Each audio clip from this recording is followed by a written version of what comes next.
जी बेटा, एक टेबल देखो, टेबल ਦਾ ਨੇਮ ਕੀ ਹੈ, ਮੈਟ੍ਰਿਕ ਪ੍ਰੀਫਿਕਸਿਸ। ਠੀਕ ਹੈ, ਇਹਦੀ ਤੁਹਾਨੂੰ ਨਾ ਕੁਝ ਵੈਲਿਊਜ਼ ਦਿਖਾਈ ਦੇ ਰਹੀਆਂ ਇਦਾਂ, ਪਾਵਰਸ ਆਫ 10, 10 ਦੀ -1, 10 ਦੀ -2, 10 ਦੀ -3, 10 ਦੀ -6, 10 ਦੀ -9, 10 ਦੀ ਨਾ ਇੱਕ ਤੁਹਾਨੂੰ ਲਿਸਟ ਦਿਖਾਈ ਦੇ ਰਹੀ ਹੈ। ਇਹਦੇ 'ਚ 10 ਦੀਆਂ ਕੁਝ ਨੈਗੇਟਿਵ ਪਾਵਰਸ ਹੈ, ਫਿਰ ਇੱਥੋਂ ਸਟਾਰਟਿੰਗ ਹੋ ਜਾਂਦੀ ਹੈ 10 ਦੀਆਂ, ਮਤਲਬ ਦੇਖੋ ਪੋਜ਼ਿਟਿਵ ਪਾਵਰਸ ਹੈਗੀਆਂ। ਠੀਕ ਹੈ, 10 ਦੀ 1, 10 ਦੀ 2, 10 ਦੀ 3। ਠੀਕ ਹੈ, 10 ਦੀ 1 ਤਾਂ 10 ਹੁੰਦਾ ਹੈ। ਠੀਕ ਹੈ, 10 ਦੀ 2 ਮਤਲਬ 10 ਮਲਟੀਪਲਾਈ ਬਾਈ 10 100, 10 ਦੀ 3 ਦਾ ਮਤਲਬ ਹੁੰਦਾ ਹੈ ਕਿ 10 ਨੂੰ 3 ਟਾਈਮਸ ਮਲਟੀਪਲਾਈ ਕਰੋ 1000। ਠੀਕ ਹੈ ਨਾ, ਇਹੀ ਹੁੰਦਾ ਪਾਵਰਸ ਦਾ ਮਤਲਬ। 10 ਦੀ ਪਾਵਰ 6, 10 ਦਾ 6 ਟਾਈਮ ਮਲਟੀਪਲਾਈ ਕਰੋ। ਠੀਕ ਹੈ, तो मतलब इदा ਹੁੰਦਾ कि ये है तो ये वैल्यूज़ है। ठीक है ना, वैल्यूज़ तो पर इन्हों असी ना नाम इन्हों के आप नाम रखे हुए हैं। ठीक है ना, इन्होंने नेम्स ही प्रीफिक्स बोलते हैं। जिमें 10 की पावर -1 ਇਹਦਾ ਨੋਮਨਕਲੇਚਰ ਕੀ ਹੈ, ਨੇਮਿੰਗ ਕੀ ਹੈ ਇਸਦੀ, ਡੈਸੀ ਸਿੰਬਲ डी, 10 ਦੀ -2 सेंटी सिंबल सी, 10 ਦੀ -3 मिली सिंबल एम। ठीक है ना, तो इस तरह 10 ਦੀ -6 माइक्रो, 10 ਦੀ -9 नैनो, -12 पिको, फेमटो, एटो, जेप्टो, योक्टो। ठीक है ना, but I am telling you कि तुसी बेटा जी फेमटो तक ही फिलहाल कर लेना, फेमटो तक मैं मार्क कर देना। ठीक है ना, फेमटो तक, डैसी तो लैके फेमटो तक तुसी अपनी कॉपीज से लिख लेना। वैल्यूज का मतलब 10 ਦੀਆਂ पावर्स। ठीक है ना, और उन्होंने symbols. Why it is called metric prefixes. पिछली वीडियो में मैं तुहानू मैट्रिक का मीनिंग की बोलिया सी, मैट्रिक का मीनिंग सीगा 10, तो ये 10 ਦੀਆਂ पावर्स। ठीक है ना, प्रीफिक्सिस क्यों कहते हो मैं तुहानू हुणे दसदा, प्रीफिक्स क्यों बोलते। अच्छा, इदां ही कुछ वैल्यूज 10 ਦੀਆਂ पॉजिटिव पावर्स दे विच हैगी। ठीक है ना, 10 ਦੀਆਂ पॉजिटिव पावर, जिवें 10 ਦੀ 1 डेका, 10 ਦੀ 2 हेक्टो, 10 ਦੀ 3 किलो, 10 ਦੀ 6 मैगा गीगा। ठीक है ना, पीटा एक्सा एटा जोटा। पर तुसी की करना है, पीटा तक याद कर लेना, 10 ਦੀ पावर 15, ऊपर भी 10 ਦੀ पावर -15 तक, नीचे 10 ਦੀ पावर 15 तक के वैल्यूज लर्न कर लेना। कॉरस्पॉन्डिंग ही है वैसे, जिवें देखो डैसी दी कॉरस्पॉन्डिंग वैल्यू डेका हो गई, डैसी 10 ਦੀ -1 है, डेका 10 ਦੀ 1 है। ठीक है ना, इदां सेंटी 10 ਦੀ -2 है, हेक्टो 10 ਦੀ 2 है। ठीक है ना, इदां तुसी आमने सामने भी लिख सकते हो इन्होंने। ठीक है ना, लर्न करना आसान हो जाएगा। तो आ इन्हों के सिंबल्स है, इन्हों के सिंबल्स भी लर्न करने हैं। ठीक है, सिंबल्स भी लर्न करने। अच्छा, हुण क्वेश्चन ये उठता है कि इस टेबल का फायदा की है, मैं तुहानू क्यों कह रहा ये लर्न करने। ठीक है ना, इसका फायदा समझने लई ना, एक जिवें समटाइम तुहानू एग्जाम में कोई क्वेश्चन आया और वो वैल्यू मैंशन की हुई इदा 1 डेसीमीटर, तो मीटर के अगे डेसी टर्म यूज की हुई है। तो deci, what is deci, decimeter. तो मैं डेसी होने की बोलिया, टेबल चो देखो मैं डेसी की वैल्यू 10 ਦੀ -1 बोली, तो मीनिंग तुसी डेसीमीटर नू की लिखोगे 10 ਦੀ पावर -1 मीटर। ठीक है ना, डेसीमीटर की शॉर्ट रिप्रजेंटेशन डीएम, क्योंकि डेसी का सिंबल मैं की बोलिया सी तुहानू डी।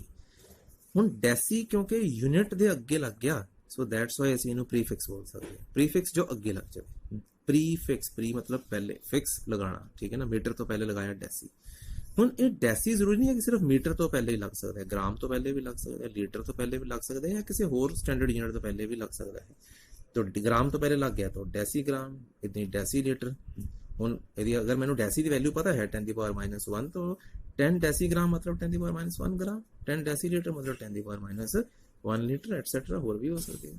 ठीक है ना, हूँ यही पैटर्न है। देखो टेबल देखो, मिली की वैल्यू 10 ਦੀ पावर -3 मैंशन की हुई है। तो हूँ मीटर के अगे प्रीफिक्स लगा दिया मिली, दैट इज मिलीमीटर बन गया। हूँ मिलीमीटर में कितने मीटर, अगर मीटर दसने हैं तो मिली की वैल्यू अगर माइंड च है तो 10 ਦੀ पावर -3, तो इट बिकम्स मिली नू चेंज करो, मिली हटाओ उस जगह पे 10 ਦੀ पावर -3 लगाओ, मीटर तो रहेगा ही रहेगा, तो 10 ਦੀ पावर -3 मीटर। आ देखो मिली हटा के 10 ਦੀ पावर -3 लग गया, मीटर तो रहेगा ही रहेगा। ऐसे ही 1 मिलीलीटर हाउ मेनी लीटर, 10 ਦੀ power -3 litre. 1 milligram how many gram, 10 ਦੀ पावर -3 ग्राम। बड़ी इंपॉर्टेंट चीज़ है। ठीक है ना, बहुत ही इंपॉर्टेंट चीज़ है, वैल्यूएबल है। ये जरूर याद करिए, न्यूमेरिकल प्रॉब्लम जो सॉल्व करते हैं तो इसका नॉलेज बहुत कम बनता है। ठीक है, even 11th class 12th class तक ये नॉलेज तुहानू फर्दर अगे भी जो स्टडी करोगे तो ये नॉलेज बहुत कम आने वाला है। ठीक है, माइक्रो, ठीक है ना, माइक्रो की वैल्यू 10 ਦੀ पावर -6, तुसीं वो टेबल च देखना।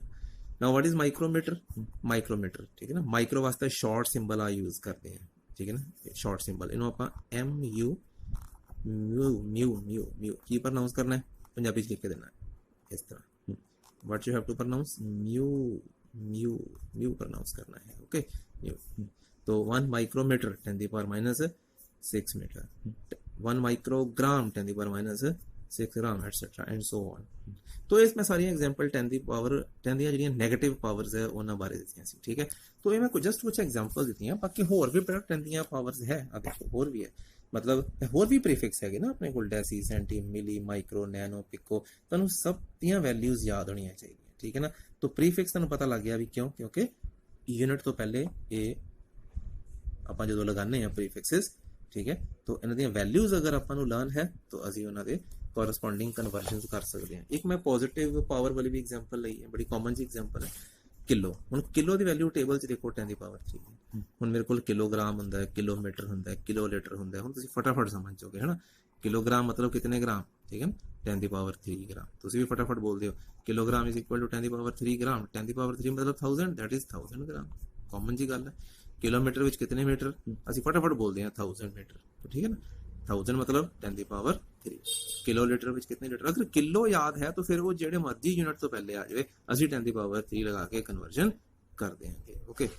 ਦੇਖੋ ਕਿਵੇਂ ਇੱਕ ਕੁਐਸਚਨ ਦਿਖਾਣਾ ਤੁਹਾਨੂੰ ਮੈਂ, ਤਾਂ ਤੁਹਾਨੂੰ ਸਮਝ ਲੱਗੇਗਾ ਕਿਵੇਂ ਐਗਜ਼ਾਮ ਵਿੱਚ ਇਹ ਚੀਜ਼ਾਂ क्वेश्चन बन के आती हैं और तुहानू फिर इन्हां दा नॉलेज कम आता है। देखो, how many times is a millisecond larger than the microsecond. एक मिली सैकेंड माइक्रो सैकेंड नालों कितना लार्जर है, ठीक है ना। तो आप इनू किवें सॉल्व करना है, मतलब बेसिकली असी की दसना चाहते, बेसिकली आपां नू पुछया गया कि 1 मिली सैकेंड दे विच कितने माइक्रो सैकेंड है। How many microsecond in millisecond. तो किवें सॉल्व करते हैं असी इदां दीयां प्रॉब्लम्स, ठीक है ना। देखो असी इदां लिखांगे 1 millisecond over 1 microsecond. Microsecond लिखिया, अच्छा 1 millisecond divided by 1 microsecond, ठीक है ना। 1 millisecond over 1 microsecond. हुण मिली मैं की बोलिया तुहानू 10 ਦੀ ਪਾਵਰ -3, इट इज 10 ਦੀ ਪਾਵਰ -3 सैकेंड। माइक्रो की बोलिया 10 ਦੀ ਪਾਵਰ -6 सैकेंड। तो सैकेंड ਨਾਲ सैकेंड कैंसल, 10 ਦੀ ਪਾਵਰ -3 10 ਦੀ ਓਵਰ 10 ਦੀ ਪਾਵਰ -6, ਇਹਨੂੰ ਲਿਖ ਸਕਦੇ ਹਾਂ 10 ਦੀ ਪਾਵਰ -3 + 6, 6 ਚੋਂ 3 ਗਏ 3 ਰਹਿ ਗਏ। तो 1 millisecond over 1 micro second इस दे इक्वल आया 10 ਦੀ ਪਾਵਰ 3 ਦੇ। तो ਇਹਦਾ मतलब 1 मिली सैकेंड, ठीक है, ठीक है। 1 millisecond over 1 microsecond is equal to 10 ਦੀ ਪਾਵਰ 3 ਆਪਾਂ सॉल्व कर लिया, ठीक है। ਹੁਣ मैं अगर क्रॉस मल्टीप्लाई करके उधर ले जाऊंगा तो मेरे को आंसर आ जाएगा 1 millisecond is equal to 10 ਦੀ ਪਾਵਰ 3 माइक्रो सैकेंड। तो यही मेरा क्वेश्चन सी कि 1 मिली सैकेंड कितने माइक्रो सैकेंड, तो 1 मिली सैकेंड 10 ਦੀ ਪਾਵਰ 3 माइक्रो सैकेंड, ठीक है ना। तो देखो किवें एग्जाम में क्वेश्चन आता है, इस तरह भी पूछा जा सकता है कि 1 मिली सैकेंड कितने माइक्रो सैकेंड, या how many times a millisecond is larger than a microsecond. देखो बेटे प्रॉब्लम सॉल्व करते वक्त ध्यान रखो मिली सैकेंड विच माइक्रो सैकेंड पूछे गए सी, तो जिस दे विच आपां एक्सप्रैस करना है वो असीं डिनोमिनेटर च रख लैंदे हां माइक्रो सैकेंड, ठीक है ना। तो दूसरी टर्म जी है वो ऊपर हो जाती है 1 millisecond over 1 microsecond, ठीक है ना। मतलब असी माइक्रो सैकेंड नू सॉरी मिली सैकेंड नू माइक्रो सैकेंड च एक्सप्रैस करना, मिली सैकेंड नू माइक्रो सैकेंड च एक्सप्रैस करना, जिस दे विच एक्सप्रैस करना है वो denominator they which, that is नीचे, दूसरी वाली टर्म ऊपर, ठीक है ना। आ देखो एक क्वेश्चन और सॉल्व करता, कुछ क्वेश्चन सॉल्व करता तुहानू गल क्लीयर हो जाएगी। होर प्रॉब्लम सॉल्व कर जिद्दां हुण आ देखो आही क्वेश्चन उन्होंने पुट कीता है कि how many times 1 kilogram larger than milligram, ठीक है ना। तो मतलब इस ਇਹਦੇ ਵਿੱਚ ਉਹਨੇ ਬੇਸਿਕਲੀ ਆਪਾਂ ਨੂੰ ਕੀ ਪੁੱਛਿਆ ਹੈ ਕਿ 1 ਕਿਲੋਗ੍ਰਾਮ ਦੇ ਵਿੱਚ 1 किलोग्राम ਦੇ ਵਿੱਚ कितने मिलीग्राम है, ठीक है, ठीक है। तो मैं इनू किवें सॉल्व करूंगा, फिर वही गल आ गई, जिस दे विच असीं कन्वर्ट करना है वो नीचे रख लेना, मिलीग्राम नीचे, ठीक है ना। किलोग्राम आपां ऊपर रख लिया, जिस दे विच एक्सप्रैस करना है वो नीचे। हुण किलो दी वैल्यू मैं तुहानूं पिछे टेबल च दस के आया 10 ਦੀ ਪਾਵਰ 3 ग्राम, किलो 10 ਦੀ पावर 3 ग्राम तो आएगा ही आएगा। मिली की वैल्यू 10 ਦੀ पावर -3 ग्राम तो आएगा ही आएगा, ठीक है।